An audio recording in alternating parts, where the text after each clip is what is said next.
Hi, this is Zach Wolf. I'm a wedding photographer based in Orlando, Florida, and you are listening to the Workflows Photography Podcast. Taylor, it is so nice to have you on our show after being on your show. And I am curious, before we dig into all the fun topics we're going to talk about today, you just hosted an event, right? I did. Yeah. It was incredible. How'd it go? Oh, dude, it was so awesome. Yeah. It was our first workshop retreat. My friend Jesse Herman and I hosted, and it was pretty transformational. Just a really cool perspective to be on that end of it, and everyone seemed to really get a lot out of it. And remind me, even though you're in New York, this event was in Florida? Am I right? No, it was in New York still. It was in New York. Okay. I was in Florida soon before that, so that's probably okay. I remember something about Florida. Yeah. I had a wedding down in Florida, so that. Okay, cool. Yeah, no, it was like Western New York area, just south of Buffalo. So if you're a Bills fan, it was like 45 minutes south of that area. Nice. Yeah, nice. That's awesome. Yeah, it was sweet. Cool. How many people did you have at the event? Yeah, so we had 5 photographers. It was cool. 3 were from the general area. Yeah. But one was from Alaska, one was from Colorado. So it was pretty cool just to have like different perspectives and just people from different areas come and experience it. But we also had I think 9 different models come through for the different styled shoots, and different guest experts come in. So it was a pretty incredible experience. That is awesome. Yeah, cool for the person in Colorado, but the person in Alaska definitely won. That's a heck of a hike. I was like, oh wow! We were getting, filling out the information, checking out the attendees' information, and I was texting my friend Jesse. I was like, we literally have somebody coming from Alaska. We got to be on our A game. They are coming from across the country, and we cannot mess this up.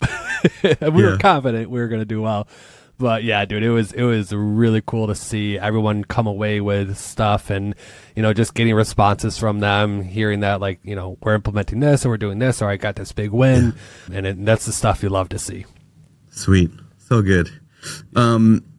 So let's dive into some of the workflow items that are working well in your business. So the first thing that you mentioned is consistency. What you mentioned to me before we started recording. Consistency in your client experience, but not just for your couples, but for everybody that was involved. Could you dig into that? Because you might think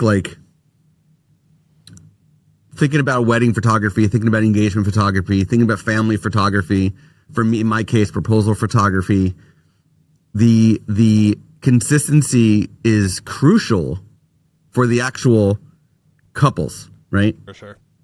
But you mentioned everybody involved, and I'm so curious if you can expand on that. Yeah, for sure. Yeah, I'll start kind of with just the couple first, and then it'll kind of lead into the other aspects. So one of my ultimate goals is that the client experience is phenomenal from start to finish, just like anybody else wants to bring to their clients.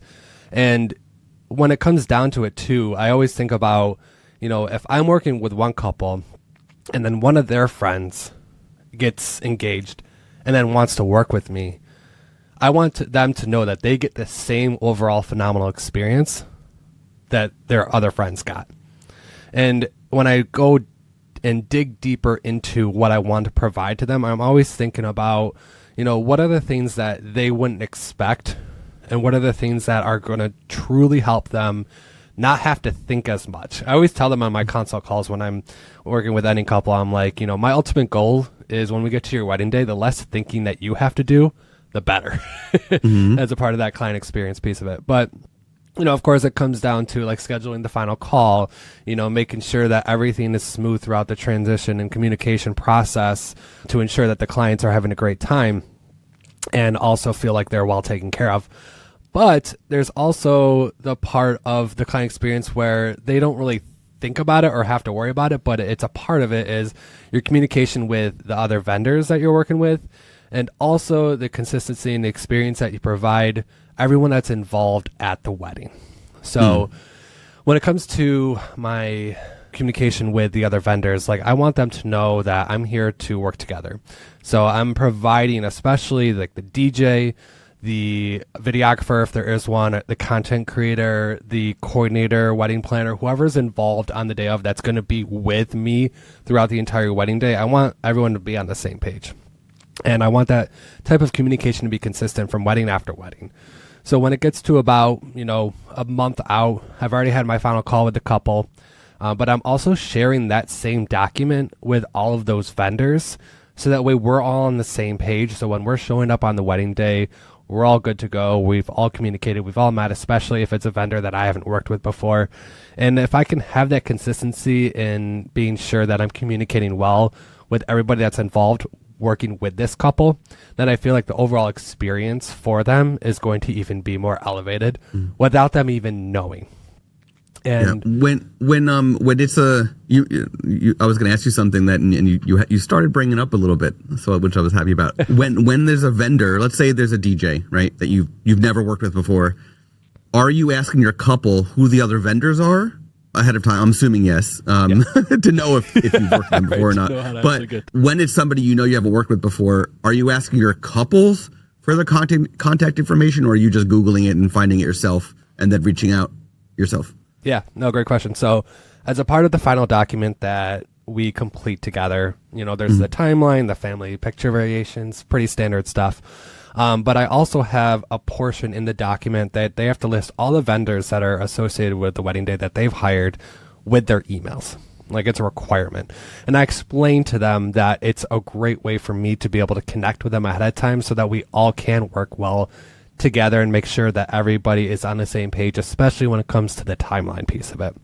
And it's also just a great way to be able to provide them, the other vendors, photos after the couple gets them, of course, to be able to utilize them. And they love that portion of it. So that way you're not scrambling around trying to figure out a way to get their contact information to be able to share the photos with those other vendors as well.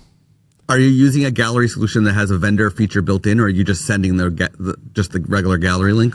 Yeah, so I know in PickTime there is that option where it will use that, AI feature to be able to be like, the videographer or like the DJ, and like they're going to get a lot of dance floor photos and stuff. I just like to typically share the whole gallery. It just makes it easier, and then that way they can be selective of the photos they want to use. Of course, I'm like, tag me, credit me, blah, blah, blah, as a part of copyright issues and all that. But yeah, it's just a great way to build a great relationship with the vendors ahead of time as well. So that way when you're working together again, you have that established trust and that established relationship. Just to dig in even further, the vendor stuff, this is one of my favorite things is networking with just no matter what type of genre of photography you do, there's always another company related, right, that you could network with, right? So I'm always interested in this stuff. When you share your gallery with the client, right? Let's say for me in particular, I know that I share low-res digital files with them, right? They have the ability to download 1,000 megapixel at the longest length photos to share on Facebook or whatever they want to do. They don't just get the high-res for free. They need to either buy a print or buy the high-res. When it comes to vendors, I would give a higher quality digital file, right? So they might want to do more with it. What are you doing? Are you doing what I'm doing, or are you? What are you doing for that? Yeah, no, great question. For the vendor specifically, or for both? Yeah, both. Sure. But I'm more curious in the vendor side, I guess, for this conversation. But I'm both. Yeah. Okay. So for the couples, I do provide the websites and the high resolution, because with weddings, it just allows them the opportunity to order and print the photos that they want. So that it just works well with what I do. When it comes to like the wedding albums and stuff, I have a process if they want to purchase one. But for the vendors, I do provide websites and high resolution as well, because I do explain that the websites is typically nice for social media and so on, and even if they want to use some on their webpage. But I also provide them the high resolution, so that way then if they are using some stuff for marketing purposes, prints or postcards or whatever they want to utilize, then they have that option. So that way then there's just the freedom of it. And, of course, going back to the piece about like, they need to credit me and they need to provide that type of credibility for it. But I just want to give them that opportunity to be able to be excited about being a part of this experience with me with the photos that they can get. Yeah.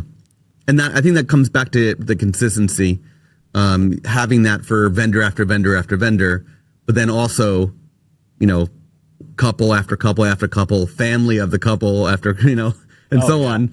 They're all getting the same experience. They all get to do what they want, how they want, with what you're doing, right? Absolutely. So it's really good. And galleries to the couple too, because I'll even give them like a checklist of things they need to do ahead of time before they even view the photos. So that way the experience of it is also really great. And it's also fun to encourage them to, do a viewing party with family and friends after they've had time to look at the photos. Yeah, true. You mentioned another thing that was going well that was also consistency, and that is related to your website, which is another favorite topic of mine. Can you share what is going well consistency wise when it comes to your website? Yeah. So back in the fall, I was just kind of curious of what page I was on in Google when I was searching for my area wedding photography. So Rochester, New York, wedding photographer, Rochester, wedding photographer. And then I kept scrolling from page after page. I'm like, what the frick, man? Where the heck am I? So I was like on page like 6 or 7 back in the fall for these keywords. And I'm like, if I want more people to find me in this area of inquiry referral source on Google specifically, I need to start working on this and be consistent with it. So I actually got some information from, his name is Joe with SEO by Joe, really cool dude out of Colorado. But he talks about consistency in blog posting and taking advantage of that, utilizing those keywords. He's like, if you really want to be able to increase your Google ranking utilizing blog posts, like you've got to go weekly if you want to really increase it faster. I mean, you can start with bi-weekly and monthly, but I'm like, you know what, I'm going to go all in. So back in late fall, probably November time, I started blogging weekly. I made it a goal of mine to continuously blog weekly for an entire year and see what that would do with my SEO. And after 6 months, I'm now on page 2 for that. And I'm like, my goal is to obviously get to page 1. But because of the statistic that most people don't even go past page 1, let alone page 2 when they're searching for a service, that was important to me. Because I'm like, if I'm on page 6, I was never getting Google inquiries, truthfully, before that. But now I am. And it's awesome. And it's only going to get harder because now you've got, not only do you have social media that falls into the page 1 results, right?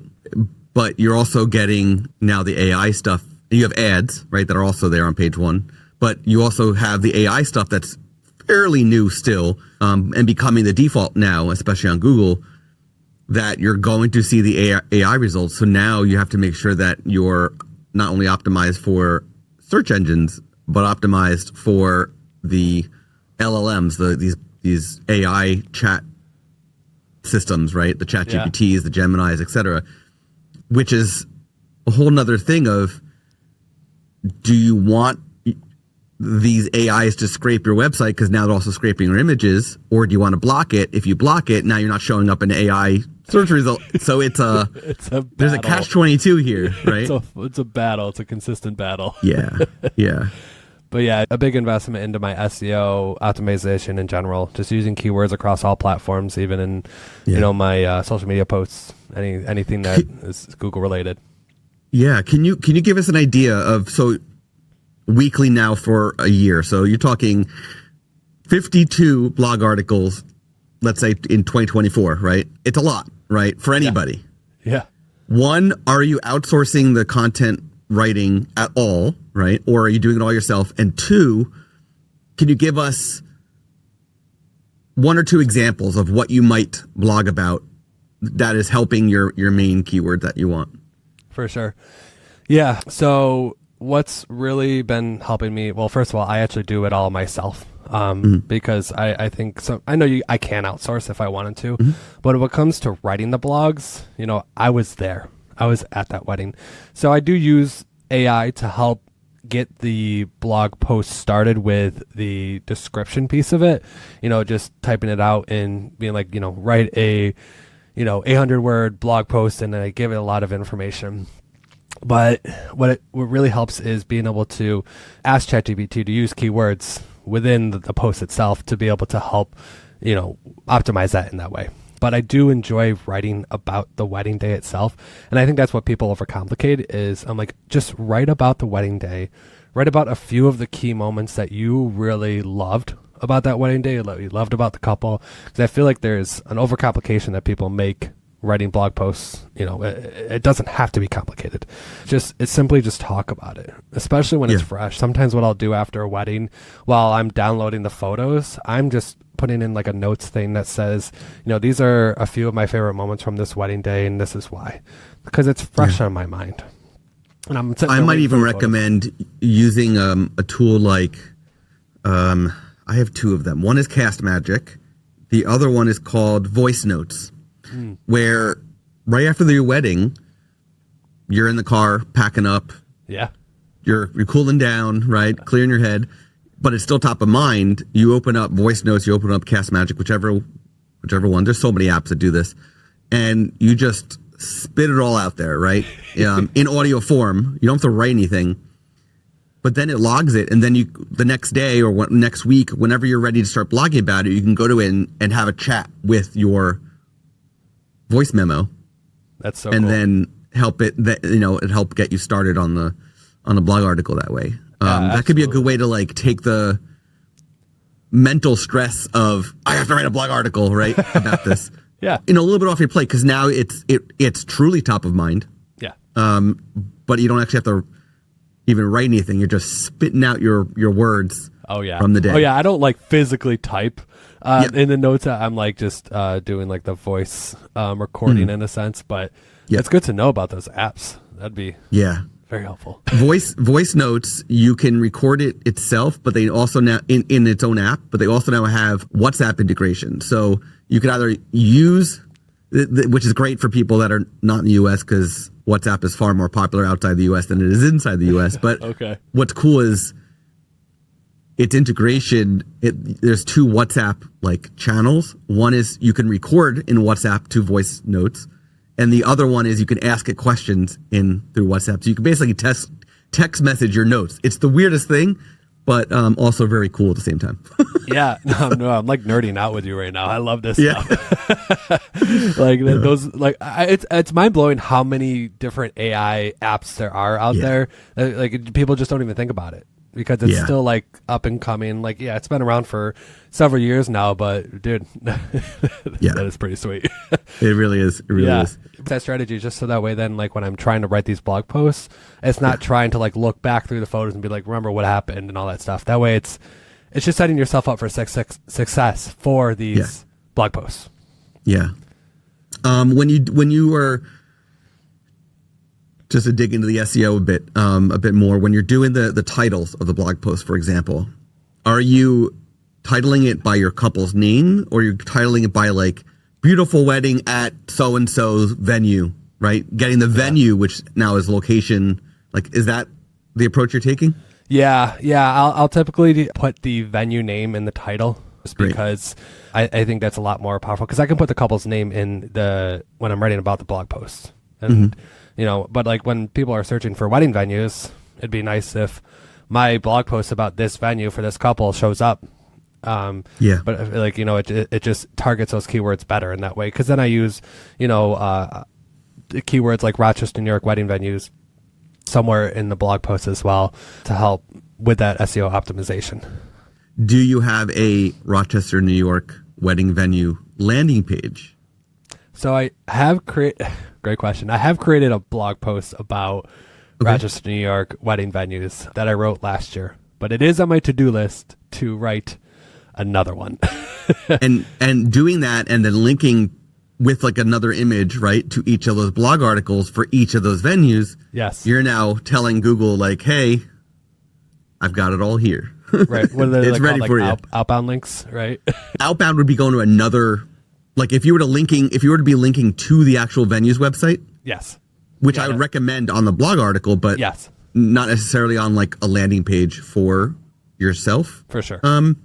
But internal linking, it's sort of like, I think they call it the skyscraper, where it's like top bottom, being like the top floor is like the landing page with everything, and then everything below it is all the blog articles related to that main topic. I got you now. So, Yeah. Because because I want to go back to your second question about the type of blog posts that you asked. Yep. So I do blog a lot about the weddings that I do, sometimes the engagement sessions that I do, because I know it's a great way for inquiring couples to be able to check out, what the type of work that I have in different venues and different settings.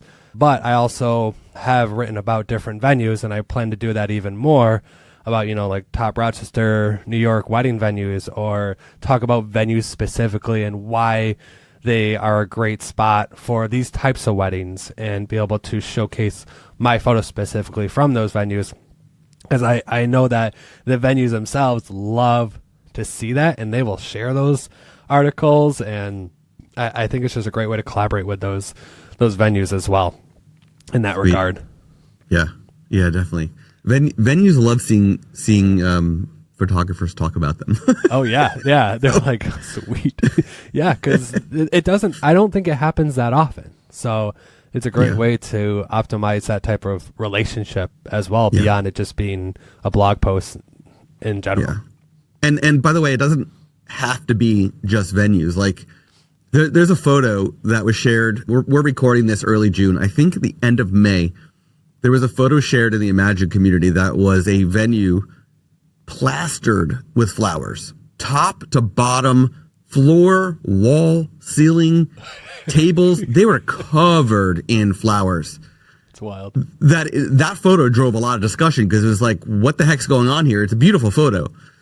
That is something to blog about, to get back to the florist. And double whammy, actually, because now you're talking florist and venue. They came together to do that, obviously. Like, that's not just the florist doing it. They had to get approval. Right. So, like, that in itself, that one photo is a blog article that could drive a whole lot of discussion and some good networking juice, and potentially some good SEO juice in there as well for the florist, but on your own site. So anyway, it goes beyond just the venues. It could be anything, right? Yeah. Talk about engagement session ideas for couples, engagement session locations for couples in this area.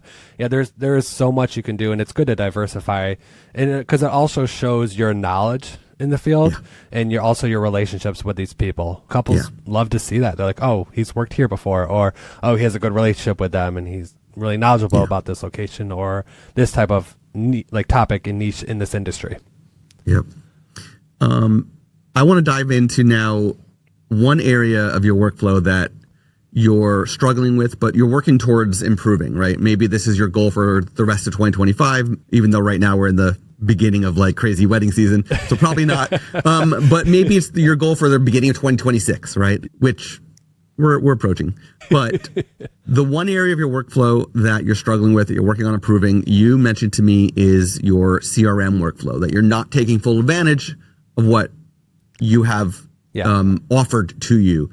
Can you dig into that a bit? Like, what are you using? To what extent are you using it? And what do you think you're missing out on? Yeah, so I currently use HoneyBook, and I believe it's a great CRM. It just has so much to offer, and I use it in a way for like my contracts, my invoicing, my questionnaires, and so on, and it's great. But I feel like I'm missing out on a lot of the features that HoneyBook actually offers. I heard on the vendor table, Michael and Lauren talk about how they use like the AI, like they record the conversations in their when they have consult calls, and HoneyBook will translate it and summarize the conversation. And then there's also just some other features that I feel like they're creating and developing that I'm not staying on top of and taking advantage of, that could ultimately help my workflow improve and take less off of me, because that's what CRMs are for, is they're to take certain workloads off of you, so that way you can focus on the areas in your business that will make you more money and be able to help you improve client experience. And that way then you're not investing in areas of your business that are in a sense worth maybe $30 to $40 an hour, and you can invest in areas of your business that are going to ultimately make you $200 to $300 to $500 an hour. So I do believe it's important to think about that taking time to invest in these areas of your CRM, like maybe it takes you a couple hours, but it can save you so much time long term. And I'm slowly trying to get better at it because I know it'll be good for me. And that's the thing about being an entrepreneur and a business owner, is that there's always areas of your business that you can grow in, that you can improve on. And, I'm just giving you this as a spiel to explain that I don't have it all together. There's still all like no one's perfect. Right. There's still always opportunities to grow and to be able to be more efficient in the way that you run your business. So that way then your hours are decreased on the small tasks. So that way then you can focus on the big goals for your business. Yeah. So one of the things that you brought up was the recording of conversations. It's AI doing things. It also has the AI writing feature for its emails and stuff that are all now like learning from the way that you've communicated with your clients and stuff. But for those who don't use a CRM that has conversation recording capabilities like what HoneyBook does, if you're doing your consults, your IPS calls, whatever it might be, with a Zoom or a Google Meet, those have note-taking built in now. Like, you don't need a third-party tool. But if your CRM and if you're using your CRM for monitoring conversations and things like that, or having if your CRM even offers its own built-in conversation tool, using what's built in, always ideal, rather than having to install browser extensions and do all this other stuff. Again, like going back to AI, like AI has been around for quite some time, right? It wasn't talked about big time until about, I would say, 5 years ago.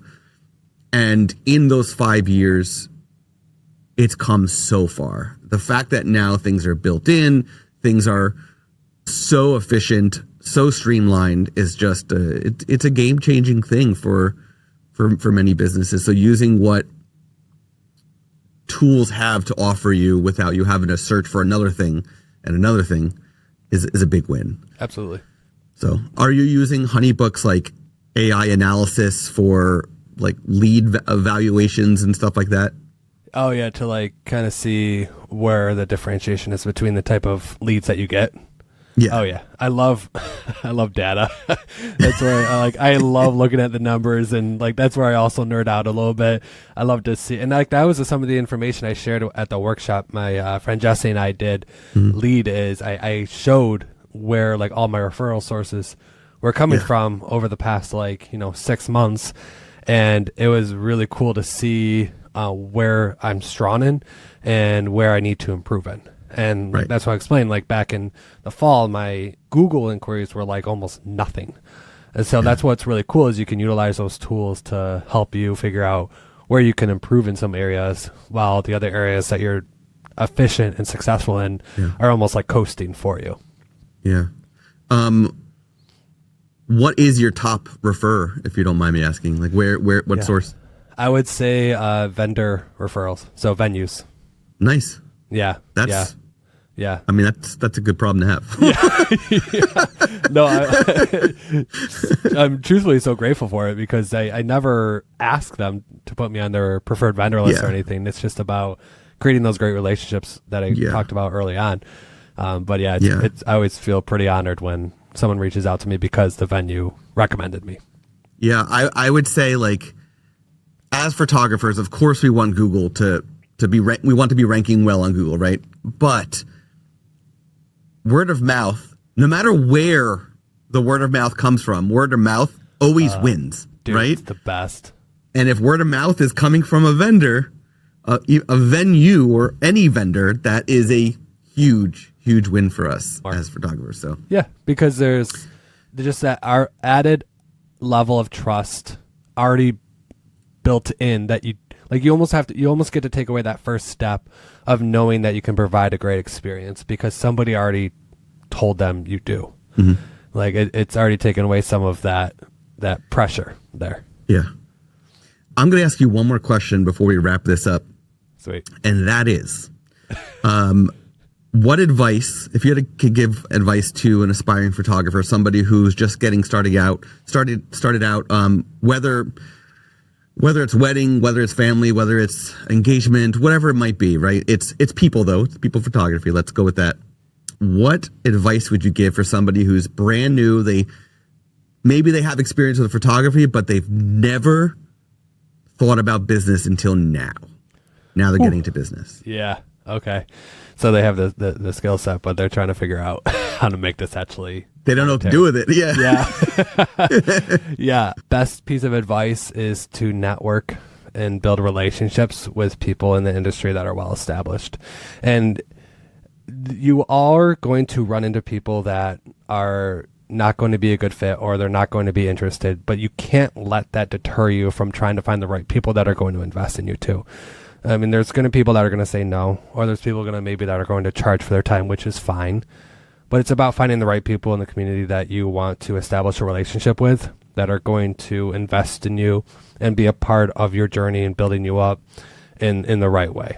So, and there's opportunities through Facebook and Instagram groups. There's networking events, anything that you can do to try to find and build those relationships is going to be the ultimate driver in your success early on and continuously, truthfully. Yeah. Oh yeah.